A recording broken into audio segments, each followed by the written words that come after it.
everybody who's joining. This is being recorded, so if anyone's joining late and misses any of the start, then they can always kind of catch up through the recording. So it's a pleasure to introduce Angie Bishop. Angie is an experienced FD and CFO board member and governance practitioner. She set up Salient Consultancy about 5 years ago to support other fellow directors. And Salient provides strategic and operational finance and governance advice to boards and organisations, business coaching and mentoring to senior individuals and teams, and one-to-one lessons and sessions with professionals to help prepare them to join boards. So I'm going to pass over to you, Angie, to present your session on what is corporate governance and why is it important. One other thing just to mention, I'm sure there'll be questions as we go through the session. Please feel free to pop those in the chat box and then we'll address them as we go through or at the end, whichever works best. Okay, thank you, Chris, and good afternoon to everybody. It's an absolute pleasure to be here, and thank you to Accountancy Recruit for inviting me to speak today. So what's all this corporate governance stuff about? This is just really just a taster to start you on your journey towards understanding corporate governance principles, particularly if you're going to look for a seat at that boardroom table. There's sometimes a one-sided view shown of being a director, so I really want to provide a kind of much more balanced view, and that includes a few warts and all. So these are the two main questions, as Chris said: what is corporate governance and why it's important to directors? So who am I and what do I do? Chris has gone through some of what my organisation does, but very briefly, it started a number of years ago, well, quite a few number of years ago, when I was a young finance professional. I was severely intimidated and put under pressure to act dishonestly to a bank. So how did I feel? Oh, it was awful, absolutely dreadful. I felt really awkward, emotional. I even cried loads. And I just felt totally alone because there was no one to talk to. And at that time, there was no whistleblowing protection. So I had a simple choice to either be dishonest, as I'd been asked, as I'd been pressurized to do, and that meant going against my own strong moral compass, or leave the company. I had no choice. So hopefully you've guessed what I did. Yeah, that's right. I left that job immediately without another one to go to. And yeah, my mortgage payments were a bit dodgy for a few months, but my integrity was intact, which was far more important to me. And I vowed then to promote best practice and help prevent anyone else getting put into the same position as I was. My career moved into being an FD and a CFO, and the past 5 years, my own business. And I'm often asked by professionals the key to being a great director. And now I guess it's my absolute pleasure and mission to give people a keep out of jail card by giving them proven tools and knowledge to become credible and really legally mindful directors. So we're just going to spend 20 minutes or so on the first 3 sections, then the remaining time on looking at personal competences you need for the board. I'm not going to read through each slide, I'm just warning, but just talk around them. So I'm going to leave it up to you to do the reading. And these are the 2 outcomes I'd love you to take away: what it takes to become a successful and productive board member who understands corporate governance principles, and then also the competencies that help you make that great impact. If you Google the words corporate governance, oh my goodness, there are something like 374 million references, I think it was, I looked at a few days ago. So I'm going to try and keep things simple, stick to some basic principles, and try and give you a balanced view. And I know there's going to be a degree of different levels of understanding in the room today, so hopefully I can cover all of those. Right, I just want to quickly touch on how and why particularly corporate governance arose. And it was primarily due to concerns around standards of financial reporting and accountability for listed companies. And there have been some massive corporate scandals. In '91, it really kicked off with the Cadbury report. Well, the Cadbury report came out in '92, but the actual committee was set up by the Financial Reporting Council, the London Stock Exchange, and the accountancy profession. And they set the committee up to raise standards of corporate governance and it was led by Adrian Cadbury. So that's why it's always known as the Cadbury Report. But it had the original catchy title of the financial aspects of corporate governance. 2003, the FRC took over responsibility for what was then the Corporate Governance Code. And in 2006, the Companies Act introduced new statutory directors' duties, which we'll touch on in a couple of slides. And then 2010, we got the UK Corporate Governance Code, which isn't really a very exciting name. But anyway, it's developed over time to give greater emphasis of stakeholder relationships, not just shareholders. So it now encompasses a much broader view of corporate governance. And as each corporate scandal has arisen, there's been a reaction to it. And all of these names in red that you can see are examples of a few major failings.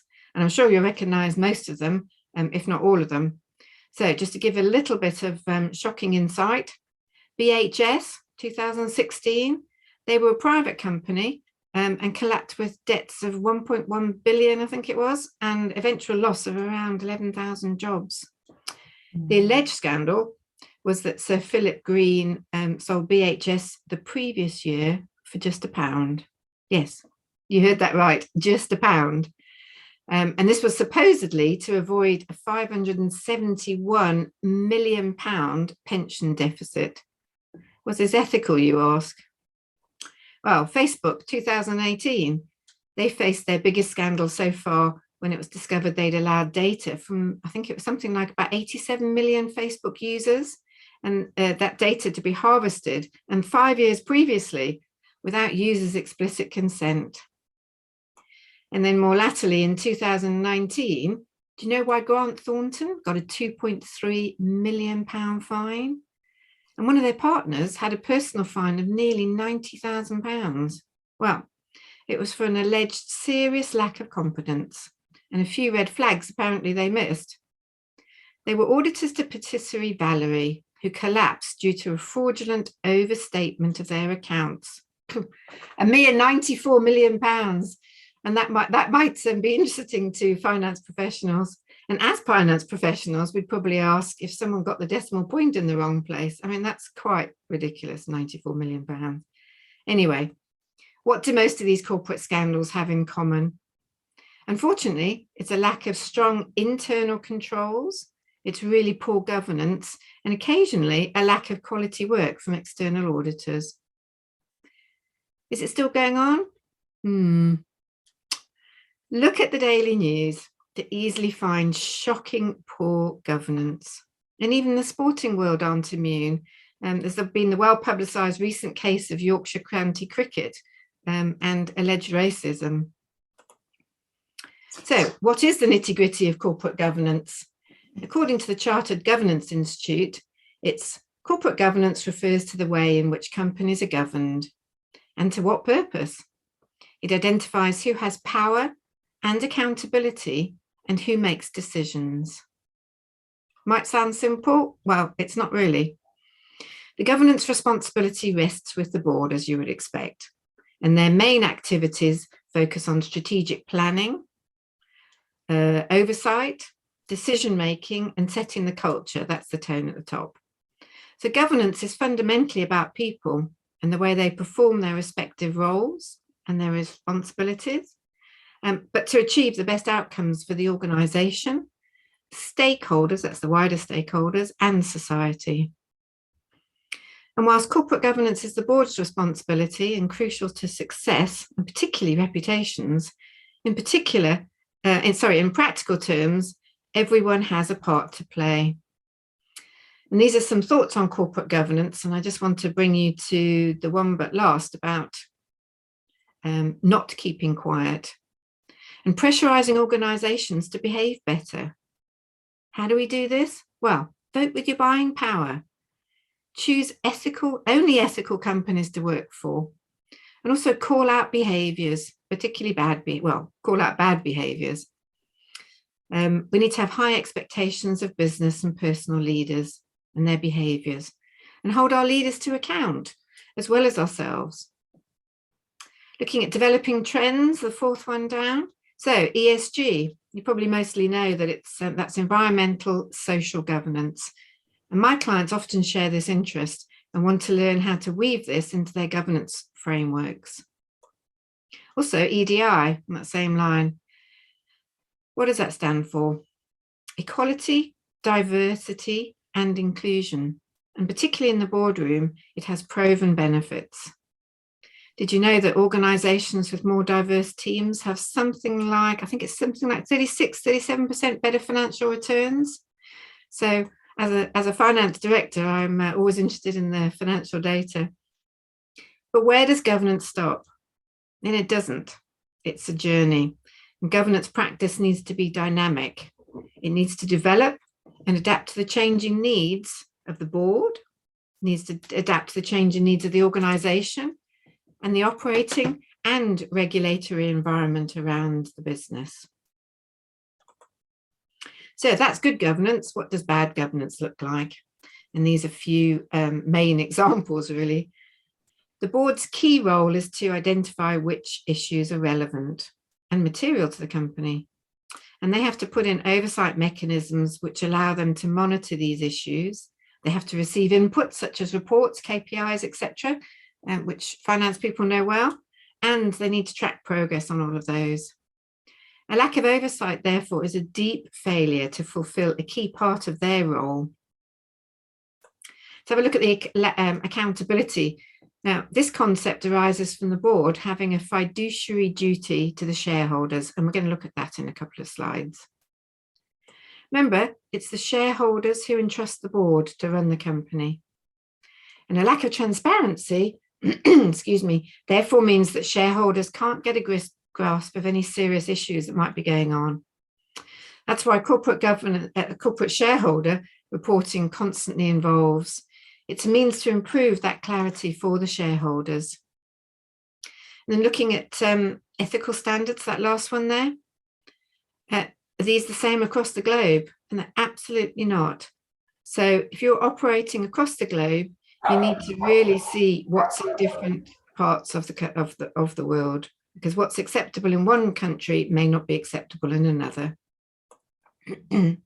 Excuse me. Now, let's just have a quick look at the right-hand side box and see how devastating the consequences of poor governance can be. And the worst case really is ultimate business closure. So best practice governance therefore acts as a guideline to that organisational behaviour, which ultimately protects all shareholders. Were you aware that according to a US bank study, 82% of businesses fail due to poor cash flow management? And that's a tangible effect of poor governance, which leads to poor financial management. It's vital we get these things right. So let's look at some principles now. Excuse me. These 8 principles are usually thought to be the main ones on which governance is based, and they're not in any order. And I continue to have lively conversations as to which principles are most important, if any. The last one, the rule of law, is obviously a must-have, but would you consider leadership as the first guiding principle, and ethics second, or maybe they're so closely entwined that all aspects need to be considered? It's always interesting to see what people think, so perhaps we could take 30 seconds and if you want to put in the chat box what you think is the most significant principle, or any comments on these principles, and see who else agrees. We have 30 seconds to do that, and then Chris can look at what seems to be the general thought, and I'll continue talking while you do that. Any boardroom will have conflicting views of exactly how these principles should be applied, particularly in the decision-making process. This stems from the fact that we all have our own moral compasses, we've got our own core beliefs and values, however those are founded, whether it's race, religion, gender, whatever. So lively and positive board discussions are actually really healthy and prove why it's vital to have diverse thinking and representation so that a varied human perspective can be voiced and listened to. So before we go on to who's at the boardroom table making these decisions, perhaps Chris, could you read a few thoughts in the chat box? Sorry, I was on mute. Ethics is on there. Leadership, because the organisation will do what leadership does or allows them to do, which is a good point. Mm-hmm. Rule of law, obviously, as you mentioned, that's kind of a necessity. Yeah, absolutely. So yeah, they seem to be the most popular ones. Okay, that's great. So it sounds like I'm talking to the converted here. Maybe we should pack up and go already. Anyway, right, let's look at who's at the boardroom making those decisions. So who can become a director? It's absolutely a matter of fact. And it's actually anyone over 18 who is not currently declared bankrupt, not disqualified by a court, or not a restricted person. And that's related to insolvent companies. Right, let's swiftly move on to types of directors. And these are the main ones, but actually I'm only just going to touch on the top three perhaps. Top two are the main types. So executive directors, what do? They've got the day-to-day responsibility for running the business and are usually in charge of a function such as finance, as well as involved in strategic planning and implementation. Their exact role is really dependent on the size and the complexity of the organisation and also the board structure, most common of which is a one-tier board, but larger companies often have two-tier boards, of which something like more than 50% can be non-exec directs, NEDs. So who are these NEDs? They don't run the business day to day. They usually work part-time for the organisation, but their main function is to provide independent oversight of the company's strategy, their ethics and integrity, and as well as monitor the exec directs. And if there's only one board, then obviously those functions are done by the exec directors. They said NEDs are more likely to be seen in a larger company, but as SMEs are coming under greater compliance pressure, then they're more frequently on SME boards and often providing specialist knowledge. So a director should be registered at Companies House, but whilst this is evidential, it isn't conclusive. So a person not listed can be a director and vice versa. And if you're acting in the capacity of a director, so doing what normal directors do, i.e. as a de facto director, that's that third one, you still have the same duties and the same liabilities, and you can lose your personal assets such as your house if liable for misdeeds. So even acting in the capacity puts you in that position. Now, let's take a look at the concept of a fiduciary as it underpins director duties. These are the three fiduciary duties, and the word fiduciary comes from the Latin term fiducia, which means trust.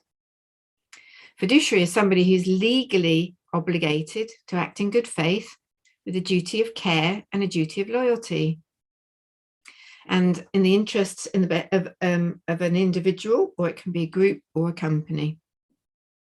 Other examples of fiduciaries would be lawyers, accountants, and doctors.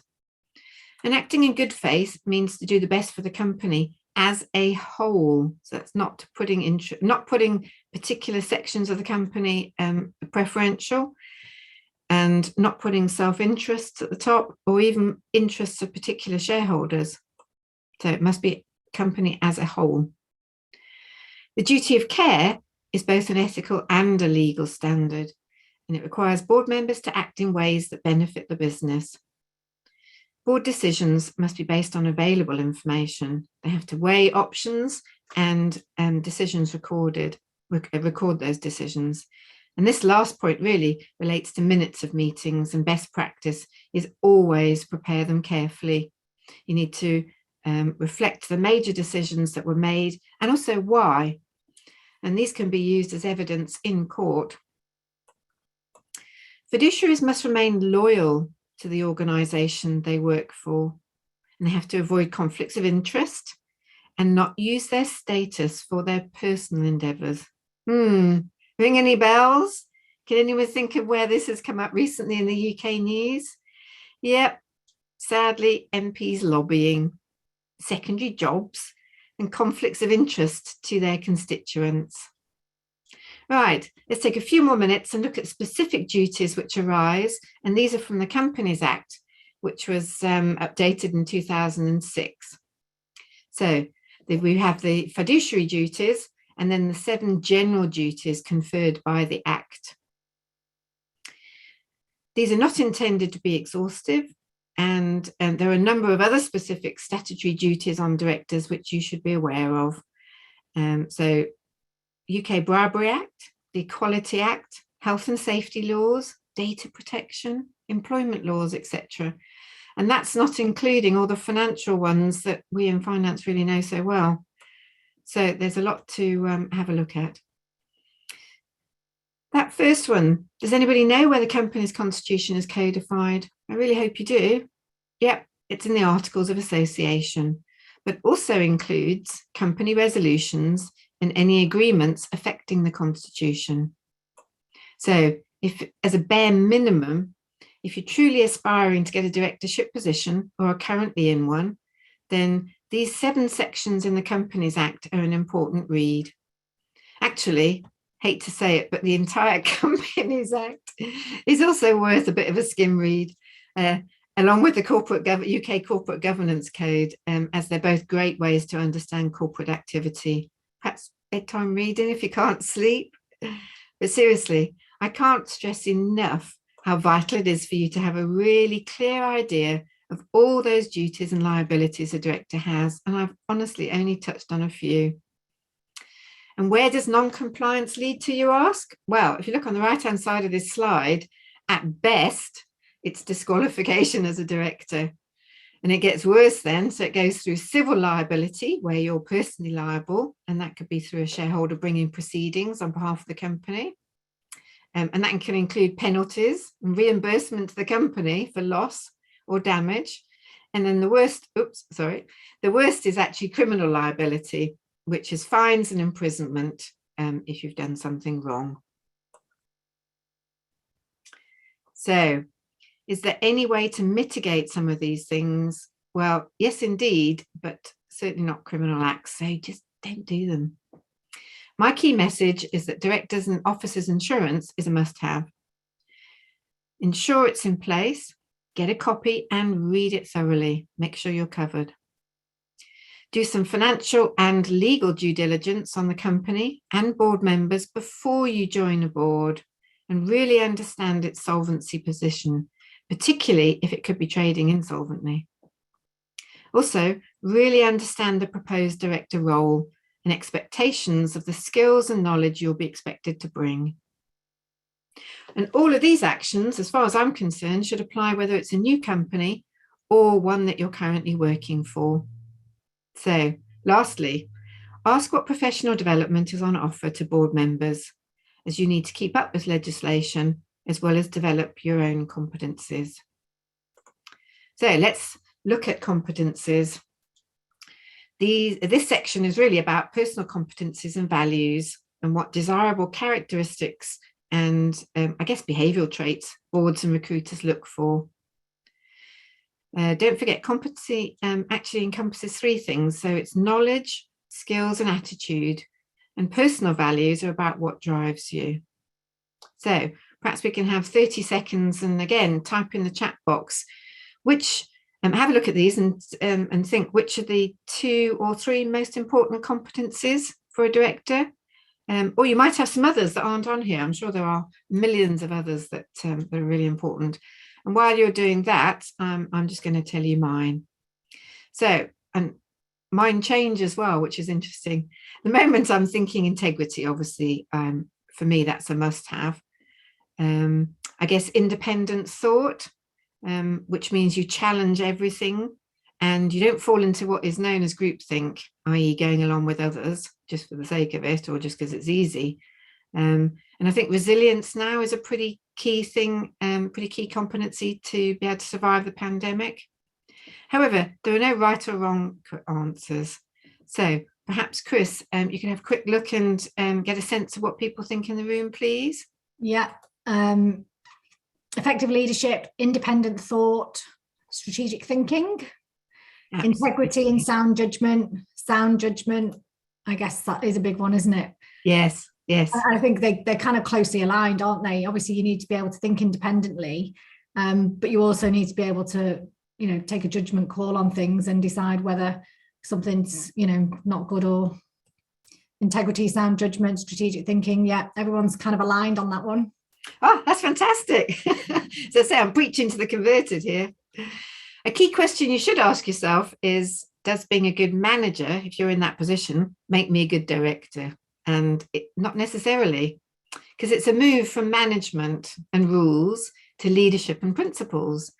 And the difference is that principles define what the organization stands for and is not willing to compromise, whereas rules create boundaries and can sometimes limit growth and potential.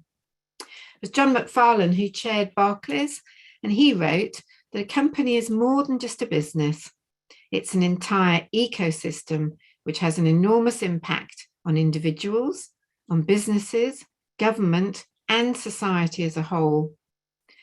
So what does that mean? The board therefore have to focus on the heart of what the business is trying to achieve in order to create an environment where people are inspired to learn, to succeed, to grow, and to do the right thing, and even when no one's looking.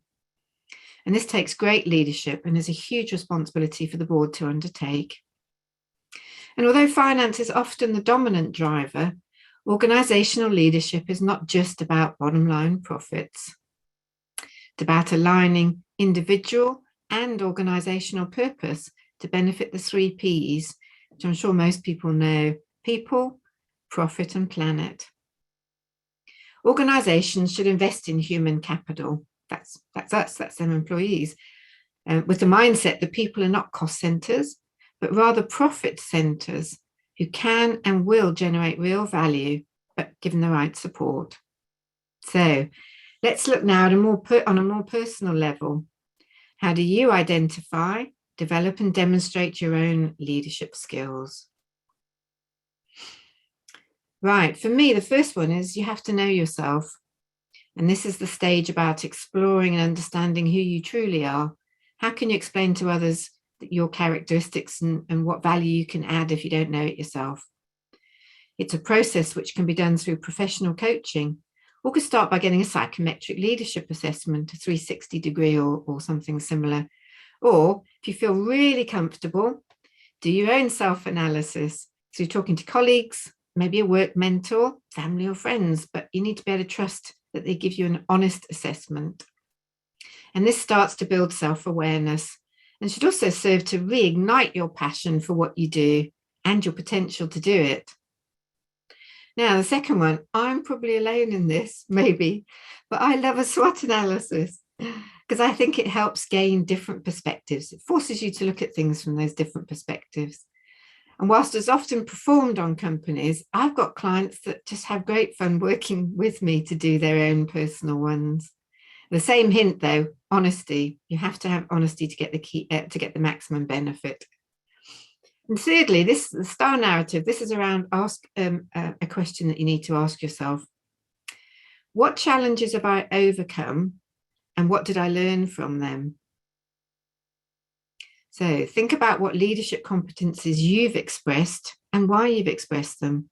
And using the STAR method, which is situation, task, action, result, write out bullet points that build your narrative on how you overcame these challenges. My clients find this really helps build their confidence on their narrative and as to how and why they can add value to a boardroom. And fourthly, again, I may be alone in this, but have you ever written a self-improvement plan for yourself with clear objectives, actions, outcomes for success? Well, start writing now, but also try to identify any restricting factors that could scupper your plan. Chris mentioned it earlier, the imposter syndrome, telling you don't have what it takes, or that you're too busy and you don't have time to reflect on yourself. By identifying your barriers, you can change them.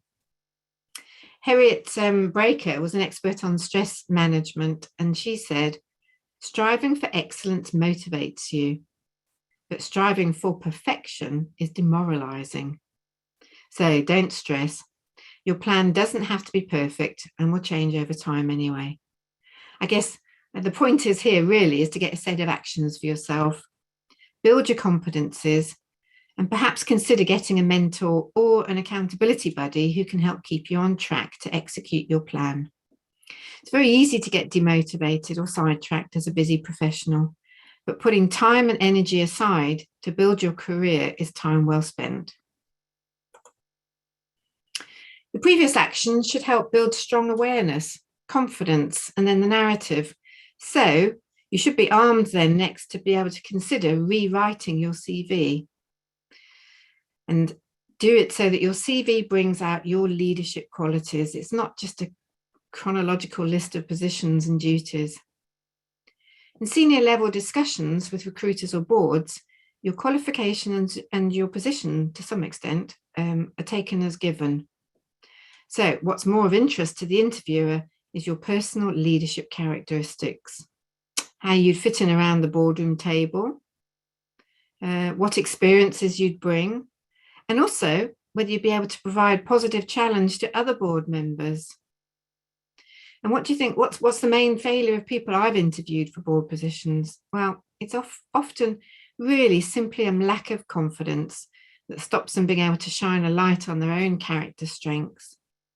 So I guess knowing your strengths and being able to demonstrate successful use of them is key. I've worked with a number of people to overcome these issues and specifically prepare them for not just the difficult interview, but holding down the position itself. We often hold practice interviews and get people used to the type of questions they could be asked, and also to help build confidence and clear replies. Being a board member can be really rewarding. It gives you direct access to influential leaders. Oh, it can really challenge you severely, but provides the satisfaction of giving back to the organisation and society, particularly if you're on a charity board. Yes, please note, I haven't covered any of the additional charity governance that applies in this webinar. So practice, practice, and practice some more at articulating your understanding of leadership and tie that into governance. Practice how you've demonstrated leadership competencies in different situations, and you're therefore really ready to move into that longed for directorship. And it goes without saying that you'll have all the technical skills and qualifications of what required already. Now, Nelson Mandela, I just want to mention him. He's a great hero of mine, as I lived a number of years in South Africa. And he said, it always seems impossible until it's done. So I hope this webinar has given you some thoughts on how to get it done. Just before the questions, these are my contact details. So please get in touch. I'd love to hear your takeaways from the webinar, or if you had any light bulb moments. I've prepared some thought leadership questions around ethics. Chris, I don't know if you were able to copy these in the chat box. If we don't have time to do that, then please contact Chris or myself and we can send them to you. And I'd also be interested to hear any comments you have on them. And if you're thinking of getting some professional one-to-one support to prepare you for directorship, it'd be great to have a chat, see where you are along your journey and what experience and knowledge we have that we may be able to help you with. Oh, as it's also nearly Christmas, we're also offering a 20% discount for coaching and mentoring sessions. So please contact me if I can help you in any way. It's been great fun to be able to share some of my knowledge with you, and I wish you every success in your career aspirations. So, Chris, let's look at whether there are any questions, and hopefully I can answer those. I've just copied the thought leadership into the chat box for everybody, so hopefully they have access to that. Brilliant, thank you. Don't seem to have too many questions just at the moment. Okay, well we can. Do you want to have a look at the thought questions then, maybe?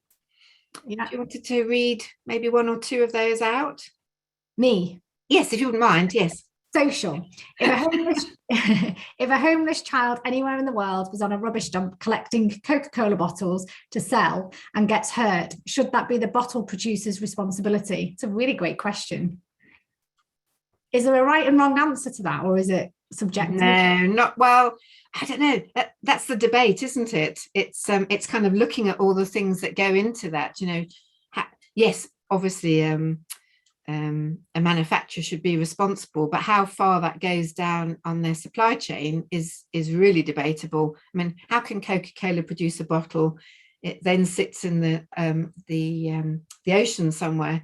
You know, should they have that responsibility to bring all bottles back to them for recycling? I don't know. It's yes, in an ideal world, yes, but practically it may be quite difficult.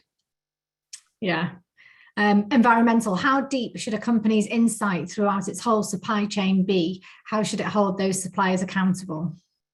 I mean, that really goes back to the first one as well, doesn't it? Is about accountability throughout your supply chain, and looking at, you know, which suppliers you use. Are they ethical themselves?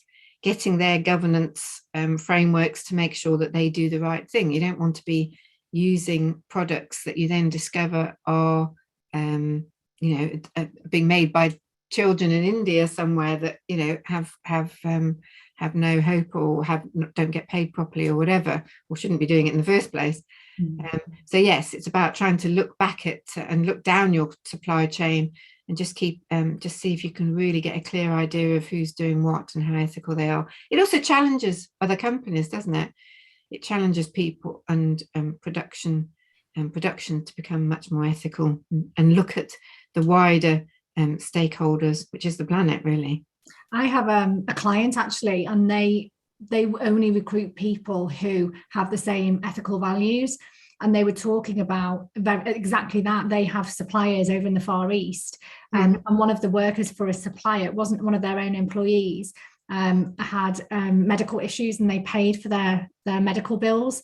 They also put water filters in the suppliers' factories. I mean, I was amazed, because obviously there's no direct benefit to them as a business from a commercial perspective, but clearly, you know, their ethics run very deep, and I just thought it was an amazing thing. Yeah, that's brilliant. I think that, you know, the old-fashioned view of finance and profit, just, you know, we must just focus on providing profits for the shareholders. You know, this whole concept has moved into what we provide for stakeholders. So that's the wider society, that's local communities, that's globally. And that wider view has to be a much better thing than just specific shareholders. So, I have a question here from Stephen. He's just asked, he said, thank you very much for the information. Will there be a replay slides available to review again? Well, the session is being recorded, and we'll send you a link to the recording, so you'll be able to see the presentation on the recording, which I guess answers that question, doesn't it? And I'm sure that, you know, if anyone's got any questions directly for you, Angie, they can make contact with you. Oh, absolutely. Yes, please email me. I've got they're still up on the screen there. So just email me or go via my website. Yeah, I'd love to hear from you. Even if you just want to chat, it'd be great. I love it. Brilliant. Well, thank you so much. It's been really informative, Angie, and I've really enjoyed it. I'm sure everybody else has. And we really appreciate you taking the time out to prepare and present today. Thank you. Absolute pleasure. Take care. Enjoy your afternoon. Okay, take care. Bye. Bye, everyone.